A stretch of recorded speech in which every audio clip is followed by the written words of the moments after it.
welcome back to Real Reviews. This is Cody Williams, and we are here to talk about the movie, The Batman. It is the newest take on the Caped Crusader that will be unlike anything we've ever seen, as it will play out like a noir detective horror flick this time around. To top things off, it's going to be approximately a 3-hour-long epic journey. As a longtime fan of Batman, saying that I'm excited for this new direction is quite the understatement. The movie story follows Batman, who ventures into Gotham City's underworld when a sadistic killer leaves behind a trail of cryptic clues. As the evidence begins to lead closer to home and the scale of the perpetrator's plans become clear, he must forge new relationships, unmask the culprit, and bring justice to the abuse of power and corruption that has long plagued the metropolis. So, upon finishing, I can unequivocally say that this movie is the most definitive version of Batman to ever grace the screen. I do enjoy the prior incarnations of the Dark Knight, don't get me wrong, but I just feel that this film in particular has a more fundamental understanding of Batman himself. Sure, we've seen Batman use his cool gadgets and kick butt aplenty, but we haven't got much of him in full detective mode. Well, this movie changes that, and I couldn't be happier. This may be a bold statement, but dare I say that this is the greatest comic book movie I've ever seen in quite some time. You just have to see it to believe it. I think we can all agree that this is the darkest interpretation of a Batman movie that delves into darker themes when comparing to 2008's The Dark Knight. While this new movie may be presumably the most violent film of the bunch, it is also the most beautiful looking film as well, with its extraordinary, beautiful, bleak cinematography, which ultimately fits the gritty nature of the film.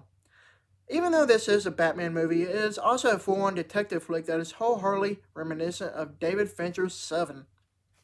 Clearly, this Batman movie has a lot going for it, but in actuality, it's just perfect in every department, from the casting, the acting, production design, cinematography, special effects, a brilliant script, and last but not least, the hauntingly beautiful soundtrack. It's just a well put together film, and it clearly shows with how much devotion went into it. With Robert Pattinson being cast as Batman initially, I will admit that I was skeptic about him under the cowl. I myself am not a fan of the Twilight movies that he is associated with mainly, but watching him in other films outside of that series, I think he is a great actor. But not only so, I thought he did an amazing job as the Caped Crusader in this movie. So much so, I would even have to say that he's my favorite actor to take on the titular role. As far as other characters go, Paul Dano is truly creepily astounding as the Riddler, who is the main antagonist of the film. I really enjoy the reimagined look for his costume, which obviously borrowed inspiration from the Zodiac Killer, rather than going with a flamboyant comic-accurate version. It really fit the tone of the movie, and it made the Riddler more scarier than ever. Colin Farrell is unrecognizably amazing under the many layers of makeup and prosthetics, and manages to pull off a dazzling performance as Oswald Cobblepot, who many know as the Penguin. Other performances that are definitely worth mentioning are Jeffrey Wright as Lieutenant James Gordon, Zoë Kravitz as Catwoman, John Turturro as Carmine Falcone, and Andy Serkis as Alfred. When it comes to everyone in this movie, there is no ounce of talent gone to waste. As far as the action scenes go, they are some of the best I've ever seen in a live-action Batman movie. As a huge fan of the Batman Arkham games, I definitely felt some replication from those with how the action scenes were handled in that regard. They were just simply amazing to watch.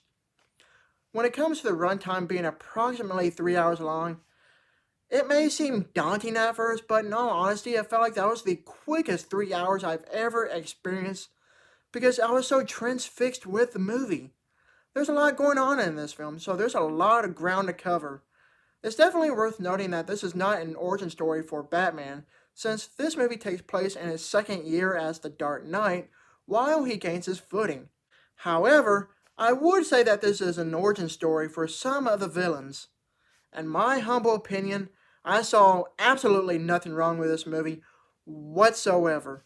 I would even go the distance to say that this movie gives 2008's The Dark Knight a run for its money. There's no other way to describe this film, but none other as the most definitive Batman movie we've ever gotten. It literally is perfection. Overall, The Batman is absolutely the best when comparing to the rest of the movies that feature the Caped Crusader. When craving a noir detective Batman flick for such a long time, this movie delivers in all the right ways imaginable. If there are plans for future sequels that are about as good or quite possibly even better, then count me in. I give this movie an A+. Thank you for watching, and don't forget to like and subscribe to my channel to keep up with my real reviews.